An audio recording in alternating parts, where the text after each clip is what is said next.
The notion of synergies is quite intrinsic to the idea of mergers and acquisitions. After all, most transactions take place hoping to extract value from the larger scales of the firms coming together. We think of synergies from a few different angles. The first is revenue synergies, which is essentially cross-selling and upselling to existing and new customers. A word of caution here though, this is relatively easy to conceptualize but quite difficult to achieve.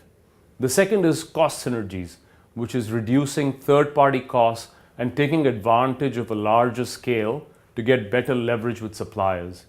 The third is financial synergies, which is achieved by delisting firms, improving their operations, and then relisting them again. We have a few guiding principles when thinking about synergies. The first is have an idea upfront during the diligence stage of the potential synergies. The numbers can be at the level of ranges or approximations, but one must have a ballpark figure in mind. The second, post-transaction, push to achieve synergies as soon as possible. In fact, bulk of the synergies should be achieved within 3 years after the transaction, after which it becomes quite difficult to extract synergies once the momentum goes down.